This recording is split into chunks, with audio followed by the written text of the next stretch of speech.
नमो हन्तानं नमो सिद्धानं नमो आयर्यानं नमो अध्यायानं नमो लोये सवसानं।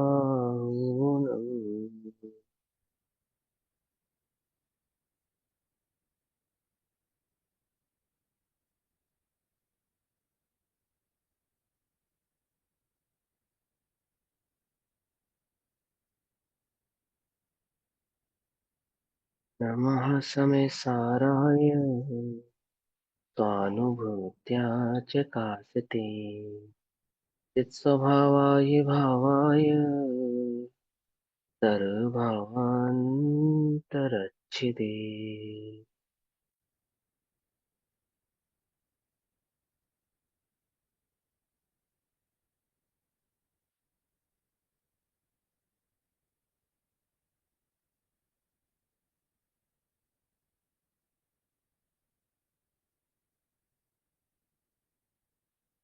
हमारी दोपहर कालीन कक्षा का विषय चल रहा है श्री समय सारजी ग्रंथ। श्री समय सारजी का स्वाध्याय हम सभी आचार्य अमृतचंद्र देव द्वारा रचित आत्मख्याति टीका के माध्यम से कर रहे हैं। आत्मख्याति टीका में परिशिष्ट के माध्यम से स्याद्वाद अधिकार की चर्चा चल रही है। पेज नंबर 594 594 भाव चल रहा है। एक ज्ञान मात्र की सिद्धि करने पर उसमें स्याद्वाद की सिद्धि कैसे होती है, अर्थात स्याद्वाद गर्भित कैसे होता है। पेज नंबर 594 जहां तक कल पढ़ा था उसके आगे पढ़ेंगे प्रश्न। पहले उन्होंने कहा कि एक ज्ञान मात्र की सिद्धि कर देने पर उसमें तत् अतत् सत असत एकत्व अनेकत्व आदि सभी भाव सिद्ध होते हैं, आपो आप ही सिद्ध होते हैं। क्योंकि जब आप एक ज्ञान को स्वीकार करेंगे तो वह ज्ञान कैसा है यह भी तो स्वीकार करेंगे या नहीं करेंगे। और जब उस ज्ञान के स्वभाव की स्वीकृति करेंगे तो उसमें सत असत तत् अतत एकत अनेकत भाव आपो आप ही परिलक्षित होंगे। अब आगे, यदि आत्म वस्तु को प्रश्न है, यदि आत्म वस्तु को ज्ञान मात्रता होने पर भी स्वयमेव अनेकांत प्रकाशता है, उपलब्ध होता है, प्रकाशता अर्थात अनेकांत आपो आप ही उस पर उपलब्ध है, विराजमान है, यह प्रकाशता है, तब फिर अरिहंत भगवान उसके साधन के रूप में अनेकांत का स्याद्वाद का उपदेश क्यों देते हैं? अलग से उपदेश देने की क्या आवश्यकता है?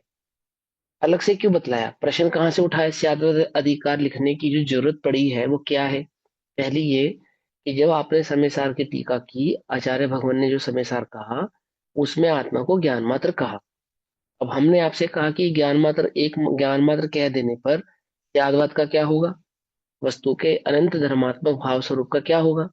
तब आपने हमें ये सिद्ध किया कि भैया ज्ञान मात्र कहने से सिर्फ ज्ञान मात्र नहीं हो जाता, उसमें सत असत आदि भाव आपो आप ही परिलक्षित होते हैं, सिद्ध होते हैं।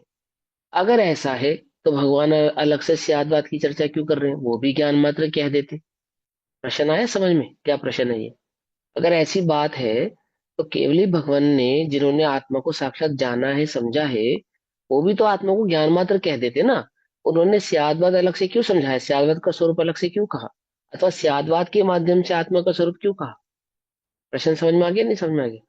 क्या प्रश्न उठाया कि आप ज्यादा इंटेलिजेंट हो कि आप ज्ञान मात्र कह रहे हो फिर उसमें सिद्ध कर रहे हो हमको कि उसमें तो स्यादवाद पर लक्षित है? भगवान भी तो अलग से स्यादवाद कह रहे हैं, उनकी वाणी भी तो स्यादवादमयी है। अब पहले ही आत्मा के स्वरूप को स्यादवादमयी कहते हुए आते ना, ये टोंट है एक्चुअल में। पकड़ में बात नहीं? पकड़ में? ये प्रश्न किस किस टोन में किया गया है? एक टोंट के संदर्भ में कि भगवान भी तो स्यादवाद का स्वरूप कहते हैं, आप क्यों ज्ञान मात्र कह के उसमें स्यादवाद गर्भित कर रहे हो?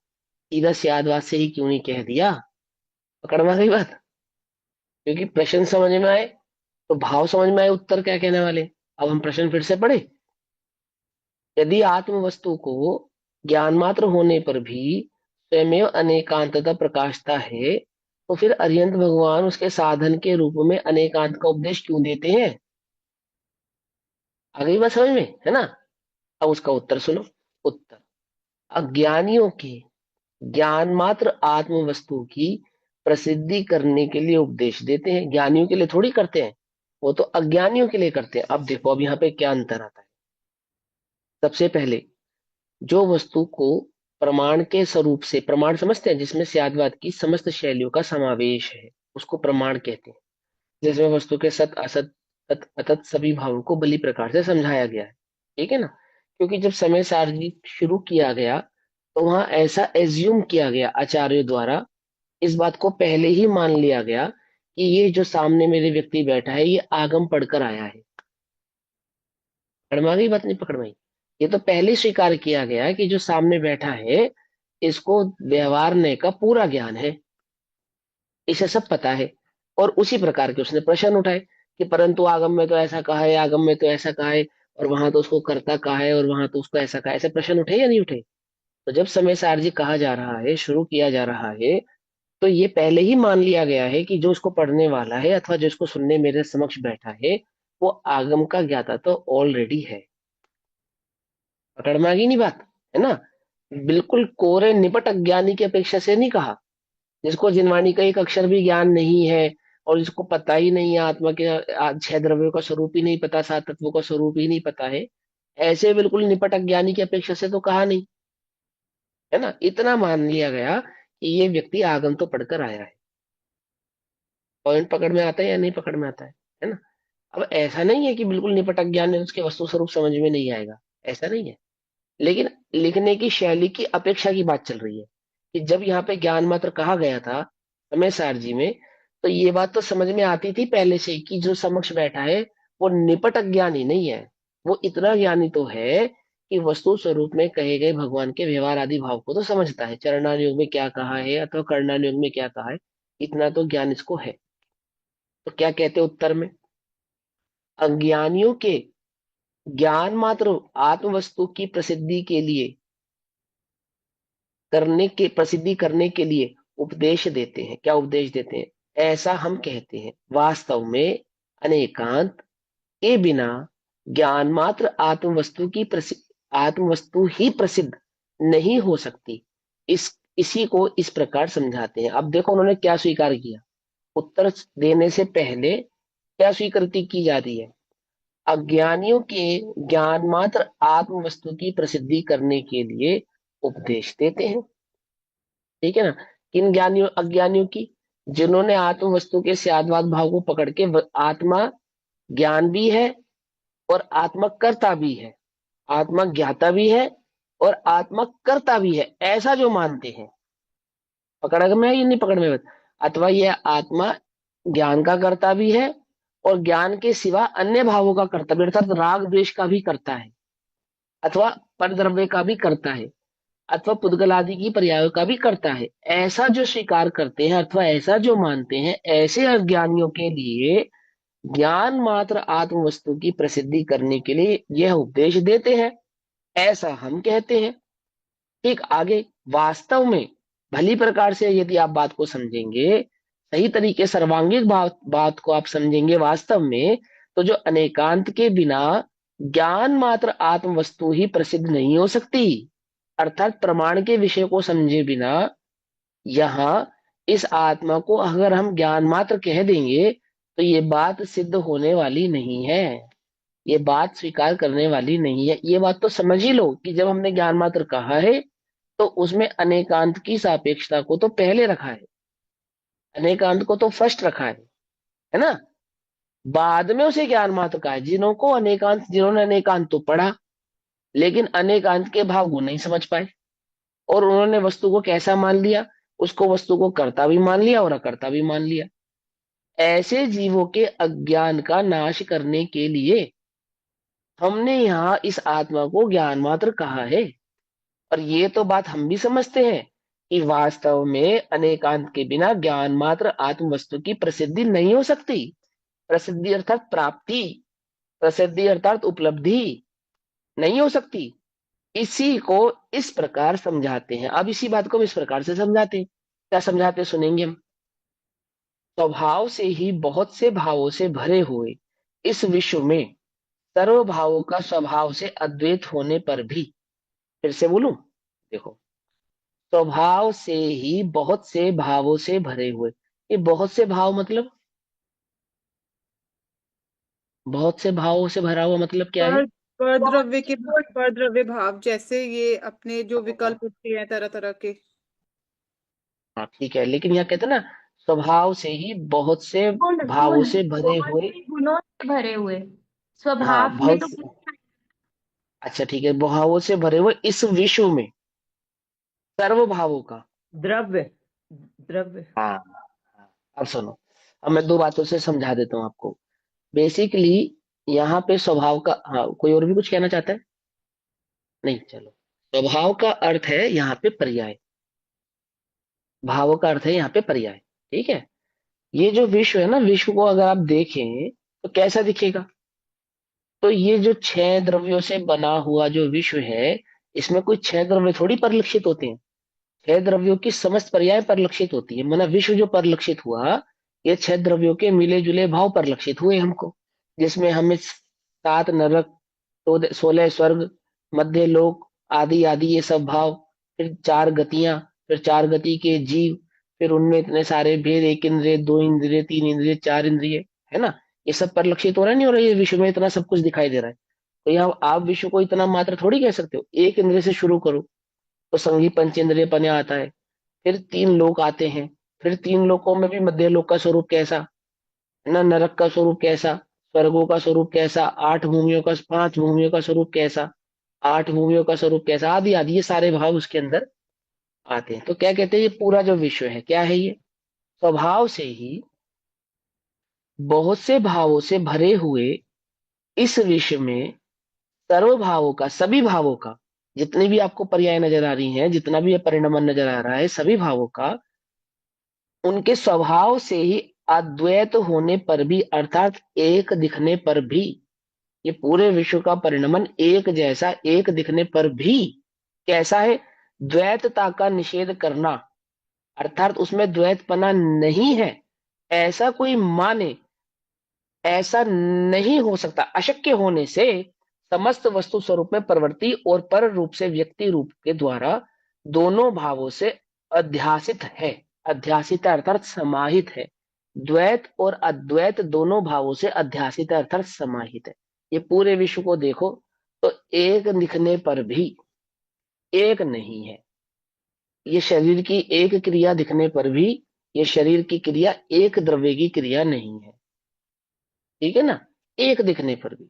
ये आपके समक्ष कितना बैठा है? एक बैठा है, दो बैठे, कितने बैठे हैं? ज्यादा से ज्यादा एक, बहुत अधिक करोगे तो दो। पर यहाँ तो देखा जाए तो समाहित छह के छह है ना। धर्म भी है, अधर्म भी है, आकाश भी है और काल भी है। ये जो वाणी, जो ये जो उच्चारण हो रहा है, और शब्द के उच्चारण से वाणी जो आपके कानों तक पहुंच रही है, ये कैसे पहुंच रही है? इसमें धर्म द्रव्य है या नहीं है? धर्म द्रव्य खाली आप ही को थोड़ी गमन करा रहा है। जीव और पुद्गल दोनों को गमन करने में सहाय है। तो हमें क्या लगता है, हमारी इमेजिनेशन में क्या आता है कि जो व्यक्ति चलना चाहता होगा, जो देव चलना चाहते होंगे, या जो चार गति के जीव चलना चाहते होंगे, उन्हें धर्म द्रव्य गमन करने में सहाय होता होगा। हवा चलती है, हवा धर्म द्रव्य के बिना नहीं चलती। क्या कहा? हवा, उद्गल परमाणु का बना हुआ एक इंद्रिय भाव जो हवा है, वो धर्म द्रव्य के बिना नहीं चलती। ये वाणी, ये धर्म द्रव्य के बिना आप तक नहीं पहुंची, आपके कानों तक। कुछ बात समझ में आई या नहीं समझ में आई? सब में धर्म द्रव्य लगा है। कैसे है? व्याप्तता, अखंड रूप से। तो क्या कहते हैं कि ये जो समस्त विश्व है, ये किसी एक की क्रिया दिखने पर भी, या एक दिखने पर भी एक नहीं है। कैसा? कि द्वैत होने, अद्वैत होने पर भी, इतना होने पर भी, एक दिखने पर भी। अब आगे, द्वैत का निषेध करना अशक्य होने से, अर्थात उसमें अन्य द्रव्य भी है ऐसा कोई निषेध नहीं कर सकता। ये तो स्पष्ट समझ में आने वाली बात है। एक दिखने पर भी वो एक नहीं है, ऐसा समझने पर, होने से, समस्त वस्तु स्वरूप में प्रवृत्ति और पर रूप से व्यावृत्ति के द्वारा हो, दोनों भावों से अध्यासित है। अर्थात एक द्रव्य और अन्य द्रव्यों के जो मिले जुले परिणाम है, वो दोनों इस विश्व में प्रतिभासित अर्थात अध्यासित अर्थात उपलब्ध है, मिले जुले भाव परिणामित है। ब्रैकेट में पढ़ते हैं, अर्थात समस्त वस्तु स्वरूप में प्रवर्तमान होने से और पर रूप से भिन्न रहने से प्रत्येक वस्तु में दोनों भाव रह रहे हैं, माने द्वैतपना और अद्वैतपना, ये दोनों ही प्रकार के भाव वहां पर विद्यमान है, रह रहे हैं। यहाँ इसे जीव मात्र की पर्याय कहना, और इसमें जीव और अजीव दोनों की पर्याय कहना, दोनों ही भाव यहाँ पर समाहित है। समझ में, बात नहीं समझ में? यहाँ यहाँ ये शरीर के साथ जो जीव का भाव है ना, इसे एक जीव कहना, ये जीव है ऐसा कहना, ये भी सही है। और ये जीव और पुद्गल का मिश्रण है ऐसा कहना, ये भी सही है। ये दोनों ही भाव वहां पे उपस्थित ऐसे पूरे विश्व में ऐसा ही है कि कहीं जीव को मात्र जीव कह देना, कहीं मात्र पुद्गल कह देना, और कहीं जीव और पुद्गल दोनों है, ऐसा ऐसा कोई निषेध नहीं कर सकता। मैंने अद्वैतता का और द्वैतता का, अद्वैत माने एक पने का और द्वैतता माने अनेक पने का, कोई निषेध नहीं कर सकता। अर्थात समस्त वस्तु स्वरूप में प्रवर्तमान होने से और पर रूप से भिन्न रहने से प्रत्येक वस्तु में दोनों भाव रह रहे हैं, अद्वैतता और द्वैतता, एक पना और अनेक पना, अभिन्नता और भिन्नता। वहां जब यह ज्ञान मात्र भाव आत्मा यानी शेष भागी के भावों के साथ निज रस के भार से परिवर्तिता ज्ञाता ज्ञेय के संबंध के कारण और अनादि काल से ज्ञेयों के परिणमन के कारण ज्ञान तत्व को पररूप मानकर अर्थात ज्ञेय रूप से अंगीकार करके अज्ञानी होता हुआ नाश को प्राप्त होता है, तब उसे ज्ञान मात्र भाव का स्वरूप से ज्ञान रूप से तत्पना प्रकाशित करके अर्थात ज्ञान स्वरूप से ही ऐसा है प्रकट करके ज्ञाता रूप से परिणमन के कारण ज्ञानी करता हुआ अनेकांत ही उसका उद्धार करता है, नाश नहीं होने देता। अब इस बात को फिर से समझते हैं। समझ में आई बात? बहुत सिंपल है, लेकिन बना अलंकारित करके लिखा है ना, इसलिए थोड़ा सा घुमावदार लग रहा है आपको। देखो क्या कहते हैं, व्याकरण समझेंगे ध्यान से। ये बात तो परलक्ष्य, ये तो बात समझ में आती है कि एकत्व होता भी अनेकत्व है, ये बात तो समझ में आ गई ना बात, कि इसका कोई निषेध नहीं कर सकता कि ये विश्व एक द्रव्य का परिणमन ऐसा है, एक का परिणमन है, ऐसा दिखाई देने पर भी एक नहीं है अनेक है, इसका आप निषेध नहीं कर सकते। ऐसा स्वभाव से ही वस्तु स्वरूप है। कैसा है कि वस्तु एक दिखते पर भी मात्र एक गुण से बनी हो ऐसा नहीं हो सकता, अनेक गुणात्मक है। ये बात तो स्वतः ही सिद्ध होती है यदि हम वस्तु को सही तरीके से देखें और सही तरीके से समझे। तो वहां पे वस्तु की अखंडता से अद्वैतता और अनंत गुणों की अपेक्षा से द्वैतता तो वस्तु में सदैव ही विद्यमान रहती है। हम सियादवाद का निषेध नहीं कर रहे हैं। बात कहां से शुरू हुई थी कि वास्तव में अनेकांत के बिना ज्ञान मात्र आत्म वस्तु ही प्रसिद्ध नहीं हो सकती, सियादवाद के बिना तो प्रसिद्धि नहीं हो सकती, उपलब्धि नहीं हो सकती। इसको तो हम स्वीकार कर ही रहे हैं। और हम ये भी मानते हैं कि ये पूरा विश्व जिसमें द्वैत और अद्वैत भाव दिखाई दे रहा है, इसका कोई निषेध नहीं कर सकता। कोई भी जगत में आके ये बात कह ही नहीं सकता कि मात्र एक है ना। और ये तो स्पष्ट ही समझ में आता है कि एक नहीं दो है, अद्वैतता भी उसमें समाहित है। और वह अद्वैतता कैसा है कि वस्तु स्वरूप को ध्यान से समझने पर एक दिखने वाली वस्तु भी अनंत गुणात्मक भाव से द्वैत भाव को धारण किए हुए है। यानी एक जीव द्रव्य एकत्व की अपेक्षा से अद्वैत यानी एक, और अनंत गुणों की अपेक्षा से द्वैत यानी कि अनेक भाव उस जीव में या पुद्गल में या अन्य सभी द्रव्यों में समाहित है। ये हम स्वीकार करते हैं, हम इसका निषेध नहीं करते हैं। लेकिन लेकिन क्या लेकिन, अब सुनो। वहां जब यह ज्ञान मात्र भाव यानी इस आत्मा को जब हमने ज्ञान मात्र कहा, तो क्यों कहा? जब हम इस बात को स्वीकार कर रहे हैं कि अनंत गुणात्मक है वस्तु, जब हम ये बात स्वीकार कर रहे हैं, तो भी हम उसको ज्ञान मात्र क्यों कह रहे हैं? उसके पीछे का हमारा कारण क्या है? हम क्यों उसको ज्ञान मात्र कह रहे हैं? क्यों? क्योंकि जब वहां ज्ञान मात्र भाव यानी कि भावों के साथ, शेष भावों के साथ अर्थात आत्मा को ज्ञान मात्र कहने पर बाकी जो अन्य गुण बचे, अनंत गुणों में ज्ञान गुण की अपेक्षा से तुमने आत्मा को ज्ञान मात्र कह दिया। अब बाकी के गुणों का क्या हुआ कि जो अनंत गुण बचे, अनंत गुण हैं उस आत्मा के, शेष बाकी के साथ निज रस के भार से, निज रस के भार से अर्थात अपने स्वभाव के अनुभव से परिवर्तित ज्ञाता ज्ञेय के संबंध के कारण, अर्थात जब अनुभव में जब वो बस आत्मा है, आत्मा का अनंत गुणात्मक जो भाव है उस अनंत गुणात्मक भाव को हमने ज्ञान मात्र कहा। इतनी बात तो समझ में आई, नहीं समझ में आई? इसमें तो कोई कंफ्यूजन नहीं ना। अब क्या हुआ कि ज्ञान मात्र कहने पर भी जो अनंत गुण बचे हैं, शेष बाकी के जो गुण बचे हैं, उनके साथ वह आत्मा परिवर्ती करता हुआ क्या हुआ, ज्ञाता ज्ञेय के संबंध के कारण। अब वो ज्ञान मात्र कहने पर ज्ञान और ज्ञेय का संबंध तो है ना, ज्ञेय भी दिखाई दे रहे हैं ना उस ज्ञान के अंदर।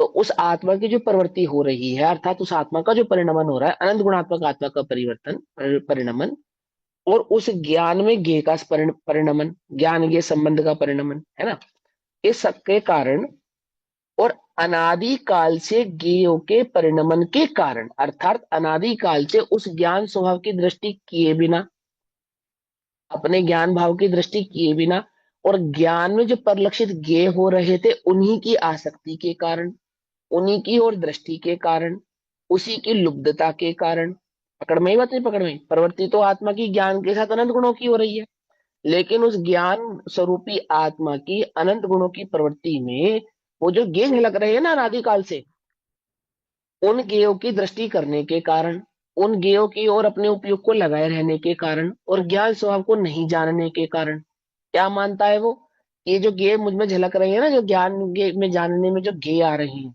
ये ज्ञेय ही मेरे सुख दुख का कारण है, अथवा ये ज्ञेय ही मेरे ज्ञान का कारण है, अथवा ये ज्ञान का काम ही है कि वो ज्ञेयों को जाने। तीन बातें समझ में ही नहीं। ये जो झलक रही है ज्ञेय, इन ज्ञेयों से क्या हो रहा है, मुझे सुख दुख हो रहा है, एक बात। दूसरा, ये ज्ञेय है तो ही तो मुझे ज्ञान है, ज्ञेय नहीं होंगे तो मुझे ज्ञान नहीं होगा, दो बातें। जैसे बुद्धों के साथ है, बुद्धों के साथ क्या है कि हमें दुख क्यों हुआ, क्योंकि हमें ज्ञान हुआ, अगर हमें ज्ञान नहीं होता तो हमें दुख भी नहीं होता। तो दुख, दुख रूपी ज्ञेय का ज्ञान होने के कारण, है ना, एक ऐसी मान्यता इसकी। और एक तीसरी मान्यता क्या है इसकी, कि ज्ञान का तो काम है कि वो पर को जाने अथवा ज्ञेय को जाने, तो ज्ञेय को जान रहा हूं मैं, यही मेरा काम है, ये मेरा प्रवृत्ति हो ही रही है। और ज्ञेयों में जो जो खंड है ना, अथवा जितने प्रकार के ज्ञेय हैं, ज्ञान में उतने ही खंड मानने के कारण ऐसा ये अज्ञानी हो रहा है। तो कैसे ज्ञानता हो रही है, ज्ञान स्वभाव है, अनंत गुणात्मक है, ज्ञान स्वभाव के साथ अनंत गुणों की प्रवृत्ति हो रही है। ऐसी प्रवृत्ति होने पर भी अनादि से ज्ञान का जो ज्ञेयों के साथ संबंध बना हुआ है, क्या संबंध बना हुआ है, ये ज्ञान स्वभाव को तो पहचाना नहीं, और टोटल फोकस ज्ञेयों की ओर रखा हुआ था। तो ऐसे ऐसे अनादि काल से ज्ञेयों के परिणाम मन के कारण ज्ञान तत्व को, ज्ञान स्वभाव को, अपने ज्ञान तत्व को, अपने ज्ञान स्वभाव को पररूप मानकर, अर्थात ज्ञेय मानकर, अर्थात ज्ञेयों से ज्ञान है ऐसा मानकर अज्ञानी होता हुआ नाश को प्राप्त होता है, अर्थात दुख को प्राप्त होता है तो ज्ञान स्वभावी अनंत गुणात्मक, ज्ञान स्वभावी अनंत गुणात्मक यह आत्मा अनादि से प्रवृत्ति कैसी कर रहा है कि अपने स्वद्रव्य में परिणमित होता हुआ भी कभी पर में नहीं गया, ऐसा होने पर भी, कभी पर से परिणमन नहीं हुआ, ऐसा होने पर भी, इस ज्ञान का जो ज्ञेयों के साथ संबंध था, अनादि का संबंध, उस ज्ञान और ये संबंध में कभी भी ज्ञान स्वभाव का तो लक्षण पहचाना नहीं, ज्ञान स्वभाव की दृष्टि तो की नहीं, और टोटल का टोटल फोकस ज्ञान में झलकने वाले ज्ञेय पर ही रखा। ऐसी उस ज्ञेय आसक्ति के कारण अनादि से ये अपने को अपने नाश को प्राप्त हो रहा है, अर्थात दुख को प्राप्त हो रहा है, संसार में भटक रहा है। पकड़ में ही बात है ना। फिर से पढ़े इस लाइन को, थोड़ा सा कई लोगों को मुश्किल लग रहा है, इसलिए मैं इसको तोड़ तोड़ के पढ़ रहा हूँ, इजी कर करके पढ़ा रहा हूँ। हाँ रजनी दीदी क्या पूछना है, बोलो। आपने स्टार्टिंग में बोला है स्वभाव से बहुत भावो, वहां पे पर्याय बोला है, और यहाँ पे बोला है हाँ। ज्ञान भाव शेष मात्र भावो, यहाँ पे हमने गुण बोला है, ऐसा क्यों? हाँ, जब हमने स्वभाव से ही द्रव्य को देखा, मतलब स्वभाव से ही सारे विश्व को देखा, तो वहां पे बहुत से भाव कहने का मतलब हो गया कि बहुत प्रकार का परिणमन हमें इस विश्व में नजर आ रहा है, बहुत प्रकार का। तो वहां बहुत प्रकार के परिणमन को तो हमने पर्यायों से पहचाना, क्योंकि ये भी बात तो अज्ञानी की चल रही है ना। और बहुत प्रकार के परिणमन को जो उसने पर्यायों से पहचाना, वो पर्याय बिना द्रव्य या बिना गुण की तो होगी नहीं। तो हम ये बात तो मानते हैं कि बहुत प्रकार के इन परिणमनों में एक परिणमन दिखने पर भी यहाँ पर द्वैतता और अद्वैतता भाव तो स्थापित है, मौजूद है। ये तो बात पक्की है, हम इसका निषेध तो कर नहीं रहे हैं। आपको भले ही, क्योंकि जो दिख रहा है ना, जो परिणमन दिख रहा है वो किसका दिख रहा है? देखो, स्वभाव से ही बहुत से भावों से भरे हुए इस विश्व में, अब बहुत से भावों से विश्व कैसे भरा है? क्या दिख रहा है? बहुत से भावों से भरे हुए इस विश्व में क्या दिख रहा है आपको? मतलब बेसिकली पर्याय। तो पुद्गल दिख रहा है, पुद्गल की पर्याय दिख रही है, और हाँ, वैसे तो समस्त बस है, द्रव्य के बस परिणाम। ये सभी छह द्रव गुणों के परिणमन है। तो वहां पे छह तो नहीं कहा, बहुत से भाव कहा उन्होंने। बहुत से भाव कहने का मतलब जो गुणों का परिणमन दिख रहा है। गुण थोड़ी दिखते हैं, गुणों का परिणमन ही दिखता है। पकड़ में ही बात नहीं? पकड़ में द्रव्य का अनुभव भी, द्रव्य के अनुभव को, ये द्रव्य है, जीव है, कैसे पहचाना? वहां जीव में ज्ञान गुण का जो परिणमन है ना, वो बतला रहा है कि ये जीव है। पकड़ में ही बात नहीं? पकड़ में ही मैंने थोड़ी सी समझने वाली बात है, बहुत विशेष उसमें कोई बात नहीं है। हाँ, कोई और भी यहाँ कुछ पे कहना चाहता है? भावों को गुणों से किया है ना, तो मैं वो ये कह रही थी वहां पे पर्याय से किया था, यहाँ पे गुणों से क्यों किया है? नहीं, बस इतना बोल रहे हैं कि स्वभाव, पहले एक बात कही उन्होंने कि जैसे मैं आपसे कोई बात शुरू करूं ये समझाने के लिए, तो मैं आपसे क्या बोलूंगा कि देख लो पूरा विश्व दिखाई दे रहा है तुम्हें? कि हाँ दिखाई दे रहा है। ये हिमांशु तुम्हें क्या दिख रहा है? एक दिख रहा है, दो दिख रहा है? कि भैया आप तो एक ही हो, दो कहाँ हो? फिर मैंने कहा ऐसा होने पर भी, हम्म। ऐसा होने पर भी मैं एक थोड़ी हूँ, एक जीव है, एक पुद्गल हम्म। है ना? और मात्र जीव पुद्गल ही है क्या? धर्म धर्म आकाश काल नहीं है क्या? है। वे भी हैं, है ना? हम्म। तो मैं बात, बेसिकली बात को समझा रहे हैं ना, शुरू कर रहे हैं समझाने के लिए, तो कहाँ से शुरू कर रहे हैं? बेसिक बात से शुरू किया और ठीक। उसके अंतर अंतर में प्रवेश करते गए। ठीक। एक बेसिक बात से शुरू किया, एक सिंपल सी बात है, पूरा विश्व दिख रहा है, और पूरे विश्व के अंदर अगर आप ध्यान से समझेंगे तो आपको छह द्रव्य समझ में आएंगे। और फिर वो हम्म। द्रव्य का स्वरूप भी कैसा समझ में आएगा? कि हम इसका निषेध भी नहीं कर रहे हैं कि वो एक गुणात्मक होगा, वो अनंत गुणात्मक है, ये बात भी स्पष्ट ही समझ में आती है। उस ठीक। अनंत गुणात्मक द्रव्य में जब अगर हम जीव द्रव्य की बात करें, तो उस हम्म। जीव द्रव्य का एक लक्षण है ज्ञान, जो अन्य द्रव्यों में नहीं है। ऐसा ज्ञान लक्षण वाला वह जीव अनंत गुणों के साथ अनादि से प्रवृत्ति कर रहा है। और हम्म। अनादि से प्रवृत्ति करता हुआ भी जीव कभी पुद्गल नहीं हुआ, जीव हम्म। कभी धर्म नहीं हुआ, जीव कभी अधर्म नहीं हुआ, ये बात भी पक्की है। ऐसा होने पर भी इस जीव के ज्ञान गुण का जो परिणमन है, अर्थात ज्ञान में ज्ञ का जो संबंध है, उस ज्ञान के संबंध में ज्ञान को तो कभी पहचाना नहीं। हम्म। और टोटल का टोटल फोकस इसने ज्ञेयों के साथ रखा। और ऐसे ज्ञान में झलकने वाले ज्ञेयों के फोकस के कारण आज तक, अनादि से आज तक, ये अपने ही नाश को प्राप्त होता आया है। हम ज्ञान स्वाभाविक क्यों कह रहे हैं उसको? हम ज्ञान मात्र क्यों कह रहे हैं उसको? अथवा हमने उसको ज्ञान मात्र क्यों कहा है? हम उसका कारण बतला रहे हैं आपको। हम वस्तु के अनेकांत भाव का निषेध नहीं कर रहे हैं, हम स्यादवाद का निषेध नहीं कर रहे हैं, और हमने स्यादवाद को नहीं स्वीकारा है, ऐसा हमारा कोई उद्देश्य नहीं है। लेकिन ऐसा होने पर भी हमने ज्ञान मात्र क्यों कहा है? आप कह रहे हो कि भगवान ने भी तो स्यादवाद से उपदेश दिया है। तो हम ये कह रहे हैं कि हमारे ज्ञान मात्र कहने में स्यादवाद का निषेध नहीं हो रहा है, हम अपने स्यादवाद को बतला रहे हैं। क्या स्यादवाद बतला रहे हैं भगवान का उसके अंदर हम? कि भैया ज्ञान में ये झलक रहे थे ना? बोले हाँ झलक रहे थे। अब बताओ गेयों का निषेध करना है, कैसे करेंगे? आप बतलाओ, स्यादवाद से गेयों का निषेध करके बतलाओ, बतलाओ। तो यही कहना पड़ेगा ना कि ज्ञान, गेय से ज्ञान नहीं है, गेयों की दृष्टि मत कर, हम्म। इसकी दृष्टि कर, अपने ज्ञान स्वभाव की दृष्टि कर। हमारा टीवी का कहीं ये से। कहेंगे ना, और भी लोगों का वो नहीं ये क्या? रजनी आंटी लुधियाना वाले, वो आंटी प्लीज अपना म्यूट करो आप। हाँ अब ठीक है। कोई प्रश्न किसी को पूछना हो ना, तो अनम्यूट कर लो हैंड रेस करके, और फिर उस पर हम चर्चा कर लेंगे, उसमें क्या बात हो गई। ठीक है, चलो अब समझते हैं। अब ये बात समझ में आ गई ना? अब इसी लाइन को फिर से एक बार और पढ़ लेते हैं। देखो, वहां जब यह ज्ञान मात्र भाव शेष भावों के साथ निज रस के भार से परिवर्तित ज्ञाता ज्ञेय के संबंध के कारण, ठीक है, अब अपने अनंत गुणों के साथ ये ज्ञान स्वरूपी आत्मा अपने अनंत गुणों के साथ प्रवृत्ति कर रहा है। और कैसे प्रवृत्ति कर रहा है? कि वह ज्ञान ज्ञेय के संबंध के साथ प्रवृत्ति कर रहा है।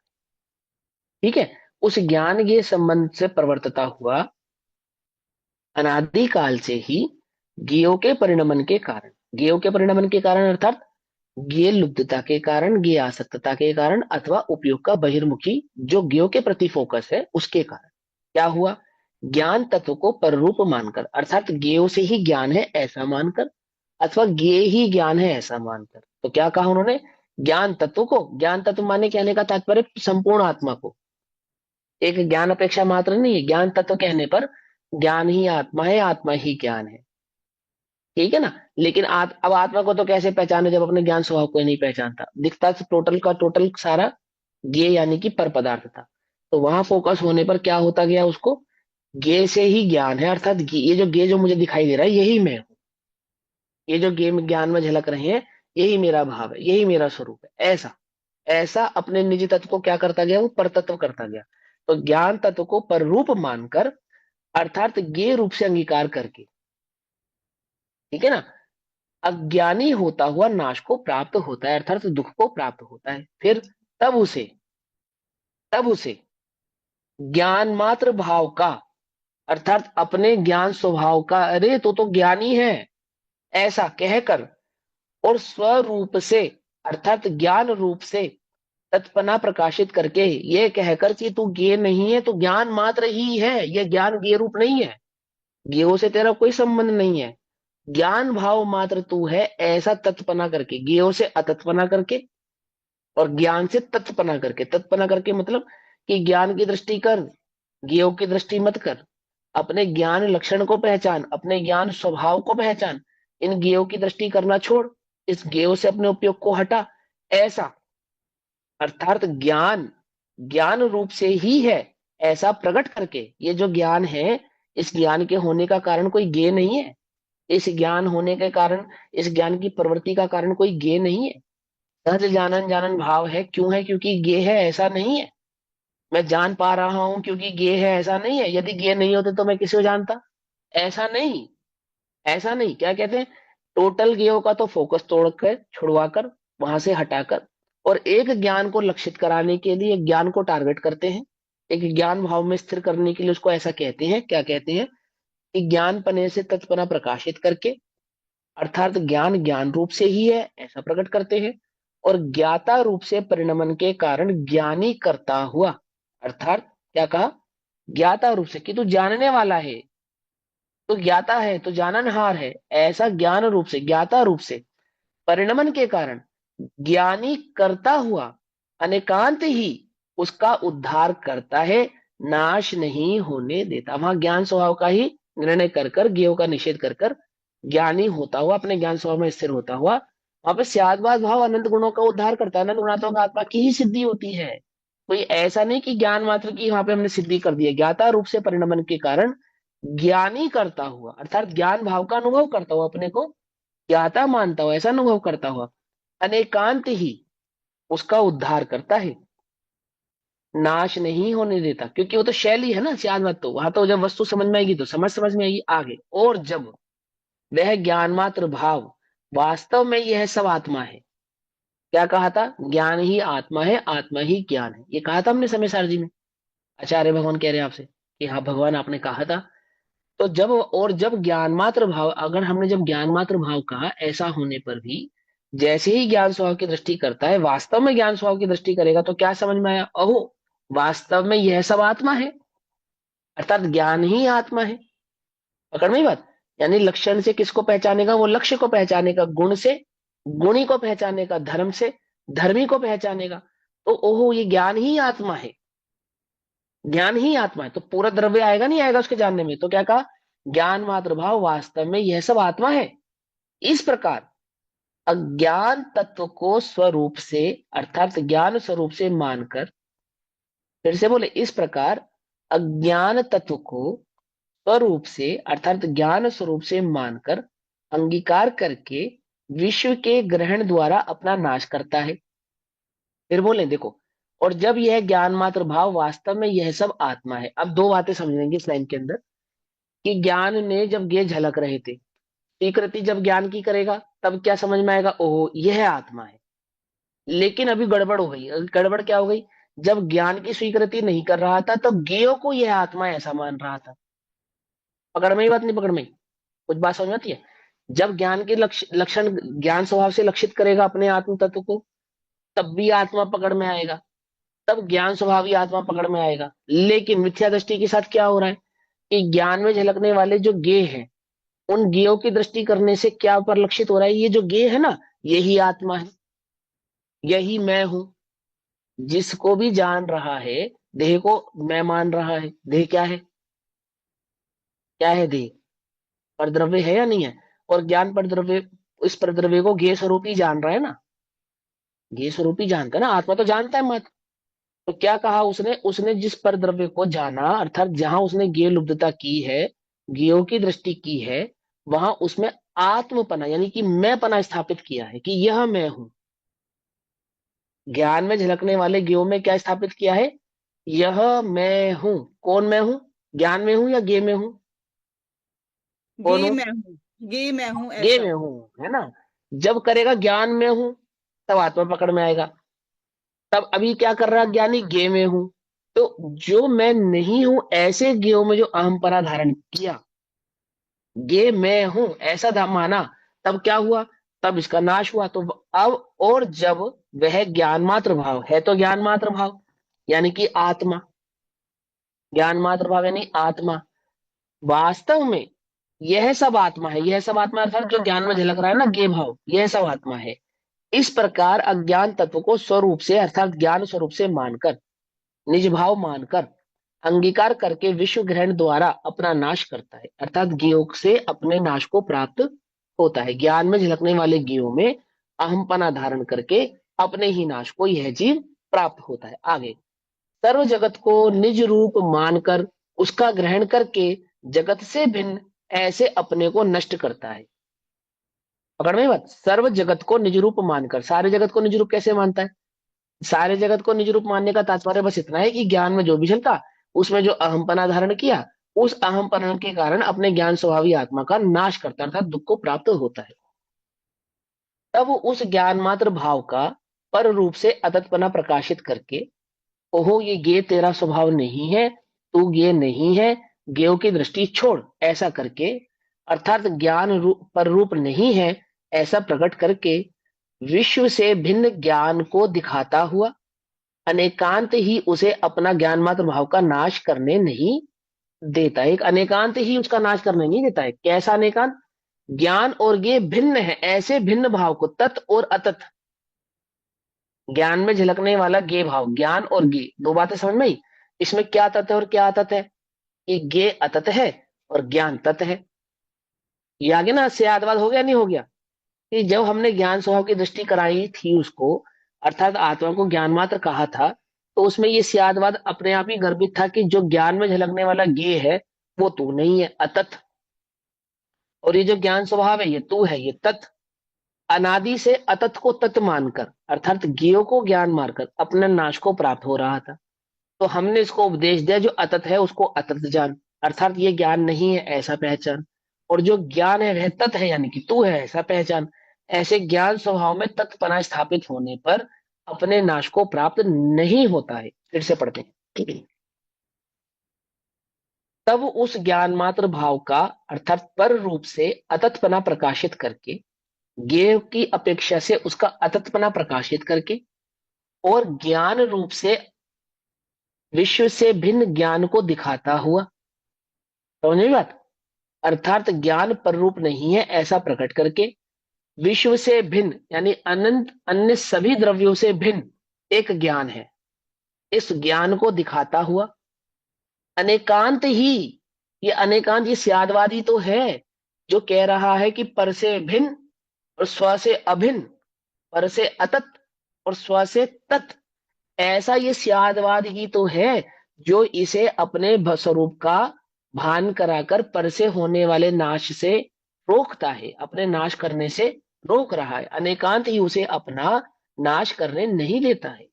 ये अनेकांत स्वभाव उपदेश ही तो है, ये स्यादवादी तो है कि हम उसे ज्ञेय से अतत कहते हैं और ज्ञान से तत् कहते हैं। पकड़ में ही बात, नहीं पकड़ में ही कोई कंफ्यूजन तो नहीं हुआ इसके अंदर, बिल्कुल सिंपल है ना। अब अगला पॉइंट, जब यह ज्ञान मात्र भाव अनेक ज्ञेयाकारों द्वारा, ज्ञेयों के आकारों द्वारा अपना सकल अखंड संपूर्ण एक ज्ञान आकार खंडित हुआ मानकर नाश को प्राप्त होता है। क्या कहा, जितने ज्ञेय झलकते हैं ज्ञान के उतने ही खंड करता है। पकड़ में मत, नहीं पकड़ में, जितने ज्ञेय जानने में आते हैं ज्ञान को उतने ही खंडों में स्वीकार करता है। पांच इंद्रियों को, पांच इंद्रिय ना, तो ज्ञान 5 प्रकार का, इंद्रियों से 5 प्रकार का ऐसा खंडित करता है कि मैं कान से सुनता हूँ, आंख से देखता हूँ, नाक से सूंघता हूँ, जीवा से चखता हूँ और स्पर्शन से ठंडे गर्म आदि का ज्ञान करता हूँ। ऐसा इसने ज्ञान में खंड किया। हम भी करते ना, मैंने पहले भी कई बार समझाया, हम ज्ञान में खंड करते हैं मन और दिमाग, दिल और दिमाग के भेद से 2 खंड करते नहीं करते, कि भैया मेरा दिल कुछ और कह रहा है और दिमाग कुछ और कह रहा है। तो दो, दिल का ज्ञान अलग हो गया और दिमाग का ज्ञान अलग हो गया। हो गया नहीं हो गया? क्या है ये मालूम? इसको कहते हैं खंड करना। आपने ज्ञान में भेद कर दिया। क्या भेद कर दिया? कि दिल जो समझता है वो अलग है और ज्ञान जो मतलब दिमाग जो समझता है वो अलग है।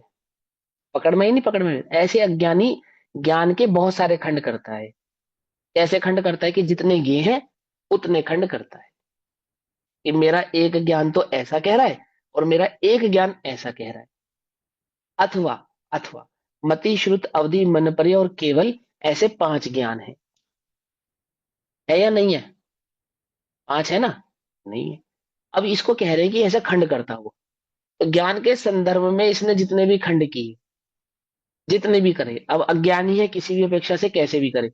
जैसे एक इंद्रिय वाले ने अपने को स्पर्शन मात्र माना, 2 इंद्रिय वाले ने अपने को स्पर्शन रसना मात्र माना, ऐसे संघी पंचेंद्रिय ने अपने को 5 इंद्रिय और मन मात्र माना।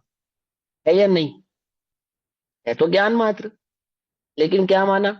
5 इंद्रिय और मन मात्र माना। जैसे आपको सुनाई ना देवे, कान किसी कारण से खराब हो जावे, तो मैं बहरा हो गया। हो गया नहीं हो गया? कुछ बात समझ में है या नहीं? तो यानी कि अब मुझे कान संबंधी ज्ञान नहीं हो सकता, मेरा ज्ञान का एक अंश खंडित हो गया। हो गया या नहीं हो गया? अब इस लौकिक व्यवहार को क्या नहीं समझ पाया? उसमें ज्ञान स्वभाव को नहीं समझ पाया वो। उसने ज्ञान में क्या समझ लिया? खंड समझ लिया कि आमुक इंद्रिय नहीं रहेगी तो इंद्रिय संबंधी वो जो ज्ञान मुझे हो रहा था वो ज्ञान भी मुझे नहीं हो पाएगा, क्योंकि ज्ञान के वास्तविक स्वभाव को तो पहचाना नहीं था, वास्तविक स्वरूप को तो पहचाना नहीं था। ज्ञान में होने वाले उपशम शेषम क्षायिक आदि भावों से ही ज्ञान, ज्ञान में घटना बढ़ना जो हो रहा है ना, तो इसमें ज्ञान के प्रकार समझे उसको, कि एक ज्ञान इस प्रकार का, एक ज्ञान इस प्रकार का और एक ज्ञान इस प्रकार का। ऐसा ज्ञान के कई सारे इसने क्या करे? प्रकार कर लिए। अब देखो, जब यह है ज्ञान मात्र भाव एक ज्ञान आकार का ग्रहण करने के लिए अनेक ज्ञाकारों के त्याग द्वारा, सॉरी ये मुझे पॉइंट नंबर 3 पढ़ना था, मैं थोड़ा आगे चला गया, किसी ने टोका ही नहीं, भैया टोका करो। या हो सकता है आप लोग भी ढूंढ रहे होंगे भैया कहाँ चले गए। सुनो, जब ये ज्ञान ढूंढ ही मात्र रहे थे भैया भाव, हम भी। हाँ, जब यह है ज्ञान मात्र भाव अनेक ज्ञाकारों के द्वारा, ज्ञान मात्र भाव और अनेक ज्ञाकारों के द्वारा, अर्थात ज्ञान में जैसे अपने योगी कारण। ये एक आपकी आवाज कट रही है। सेकंड, एक सेकंड, एक सेकंड।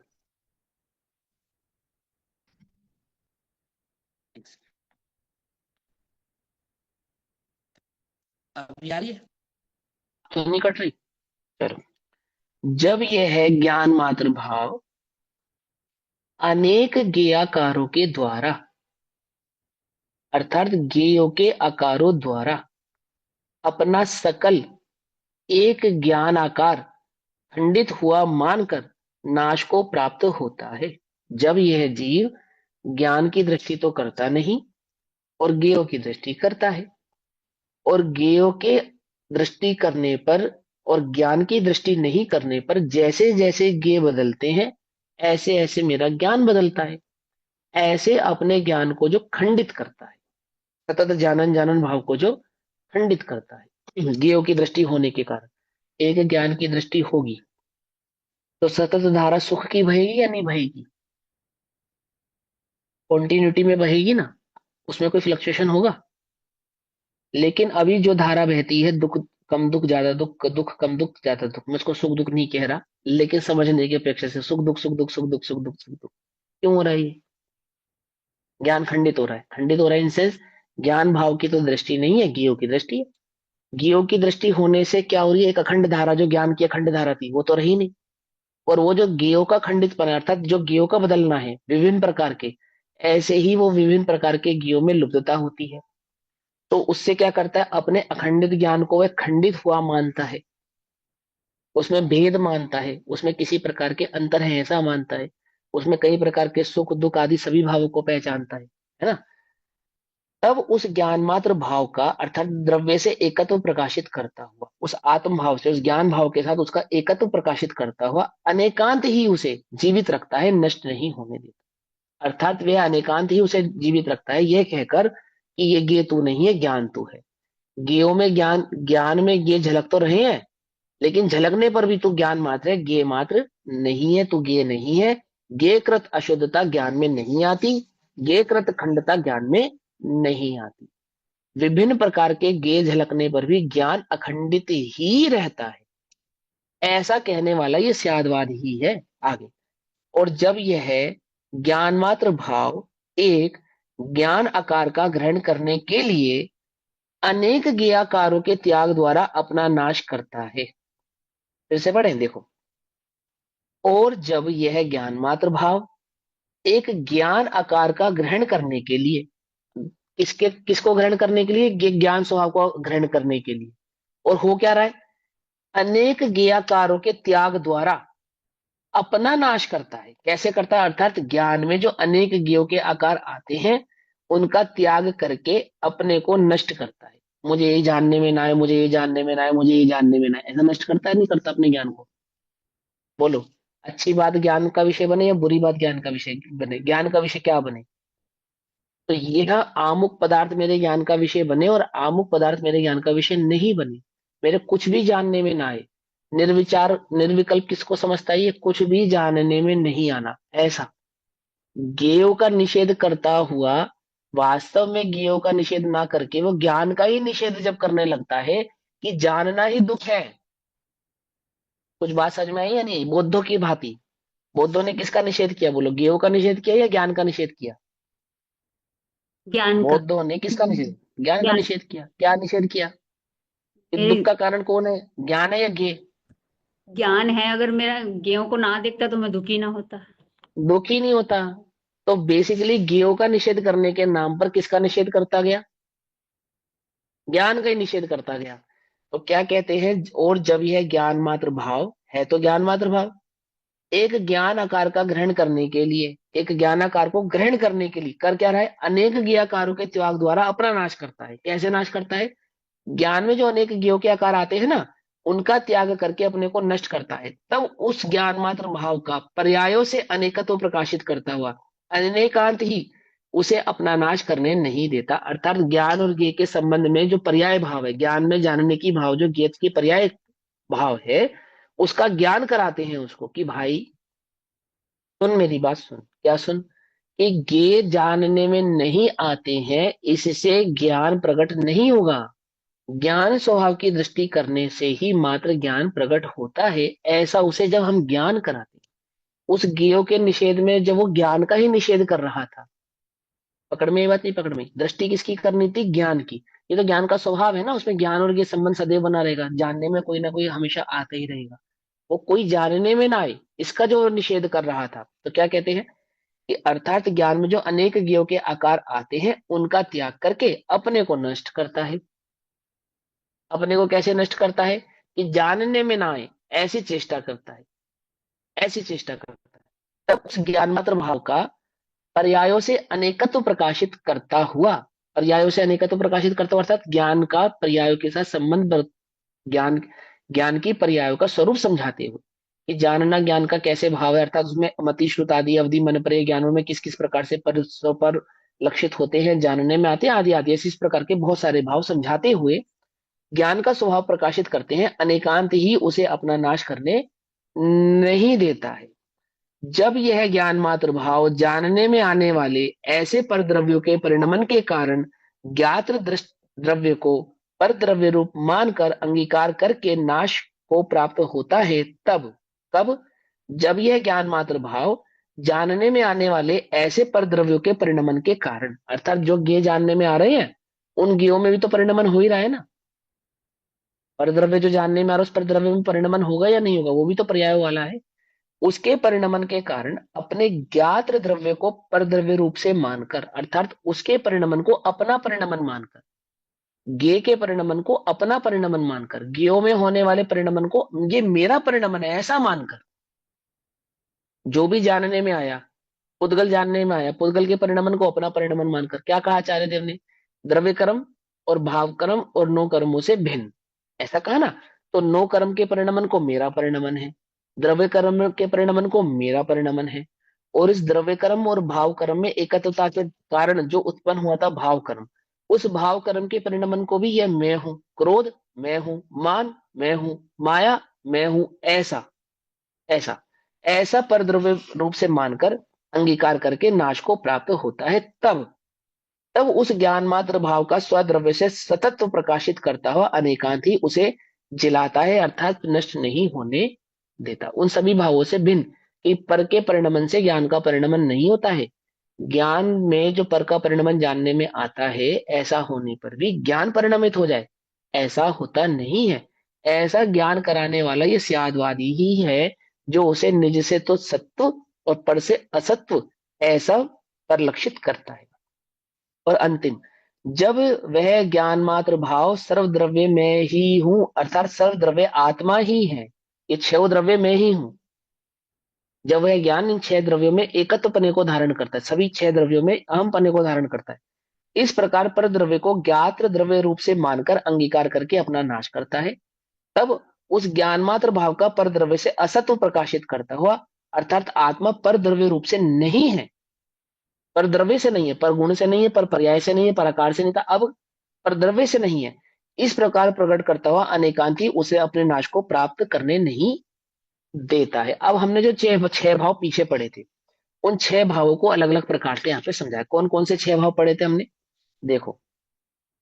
उन्होंने क्या कहा कि यह आत्मा अविभाग एक द्रव्य से व्याप्त सहभूत प्रवर्तमान तथा कर्मश प्रवर्तमान अनंत चैतन्य अंशरूप, चैतन्य के अनंत अंशरूप पर्यायों के द्वारा अनेकत्व है। एकत्व, अनेकत्व, सत्व, असत्व, है ना। ये जो हमने छह भाव पढ़े थे ना, कि आत्मा पर से आठ असत है, 8 भाव पड़े थे। आठ, टोटल चार में वैसे आठ, अस्थि छह होंगे नास्ति ना, की, अस्थि नास्ति जोड़े। के रूप से 4, हाँ, हाँ। हाँ, जोड़े पढ़े ना, जोड़े। तो वो जोड़ों में जो हमने जो भाव पढ़े थे, उसमें कैसे तो अस्थि है और कैसे नास्ति है, कैसे एकत्व है, कैसे अनेकत्व है, कैसे सत्व है, कैसे असत्व है, इन सभी भावों को यहाँ पे समझाया कि यहाँ पे जब ज्ञान मात्र कहने पर उसको जब हम पर से उसकी नास्ति करते हैं, स्व से अस्थि करते हैं, जब उसके ज्ञान को हम पर से तो है नहीं ऐसा कहते हैं और स्व से है ऐसा कहते हैं, जब हम उस ज्ञान को ये कहते हैं कि वो पर से परिणमित नहीं होता है और स्व से परिणमित होता है, जब हम ये कहते हैं कि उस ज्ञान का अस्तित्व पर के कारण नहीं है और स्व के कारण है, और जब हम ऐसा कहते हैं कि पर द्रव्यों में, पर द्रव्यों को जानने के कारण तो पर द्रव्य रूप नहीं होता है, मात्र स्वद्रव्य रूप ही रहता है, ऐसा कहकर हम अनेकांतवाद की ही सिद्धि करते हैं, स्यादवाद की ही सिद्धि करते हैं। मात्र ज्ञान मात्र कह देने से स्यादवाद का वहां पे हम निषेध करते नहीं है, अनेकांत ही उसे अपना नाश नहीं करने देता। अब 7वें नंबर का पॉइंट, पेज नंबर 596, ये 596 का जो भाव है ये हम कल पढ़ेंगे, अभी समय हुआ। तब तक के लिए सभी को जय जिनेन्द्र, ओम नमः सिद्धेभ्यः। भैया जो हमने पीछे वाले भाव पढ़े, ये वाले एकत्व, अनेकत्व और सत्व, असत्व, सत्व, हाँ, और हम्म, ये असत्व ही था ना, हाँ असत्व, है हाँ, ना। हाँ, और जब असत्व, हमने पढ़ा जब तत्पना और अतत्पना पढ़ा, वो तो इस पे एज इट हम्म, इज भाव समझाया, जो पीछे अभी हाँ सिद्धि करी ज्ञान मात्र में, ये वाला जो हाँ, अभी हम पढ़ रहे हैं। हाँ, लेकिन एकत्व हम्म। और अनेकत्व का भाव पीछे और आगे हाँ डिफरेंट बताया, और सत्व नहीं, असत्व डिफरेंट नहीं का बताया, भाव भी डिफरेंट नहीं, नहीं, नहीं, नहीं, डिफरेंट नहीं बताया। वहां तो देखो, पर्यायों की एकत्व, अपेक्षा से बताया। एकत्व और अनेकत्व तो गुणों की अपेक्षा से समझाया। अखंडता, ज्ञान स्वभाव की अखंडता और अनंत गुणात्मक भाव होने से एकत्व और अनेकत्व तो गुणों के भेद से समझाते हैं, और सत्व सत्व पर्यायों की अपेक्षा से समझाते हैं, परिणमन की अपेक्षा से समझाते हैं, गुणों के परिणमन की अपेक्षा से। ठीक है, कोई बात नहीं, अभी तो समय हुआ, इस विषय को फिर से एक बार फिर से पढ़ेंगे। अच्छा, एकदम से समझ में आने वाला नहीं, हाँ ठीक है ना, थोड़ा थोड़ा सा एक बार और एक्सप्लेन पढ़ेंगे। कर हाँ, दूंगा, क्योंकि करेंगे करेंगे। सत्व में यहाँ तो बताया था सौद्रव्य क्षेत्रकाल भाव से है, पर द्रव्य क्षेत्रकाल भाव हम्म। से नहीं है। पीछे तो ये बताया तो सत्व उसका जो असत्व, परिणमन हो रहा है यहाँ ना, पे स्वद्रव्य बताया स्वक्षेत्र स्वकाल स्वभाव में परिणमित स्व होता से है, है, पर द्रव्य पर क्षेत्र पर काल प्रभाव से परिणमित नहीं होता है, होता है, ऐसा। हाँ ठीक है, हाँ, ये वाला ऐसा, पॉइंट क्लियर हो गया। ठीक है फिर ना। एकत्व अनेकत्व हाँ, हाँ, हाँ। शालिनी मेरे ओम को नमः फोटो भेज सिद्धेश्वराय। दियो सारे पेजेस की। अभी भेजते 2 मिनट में।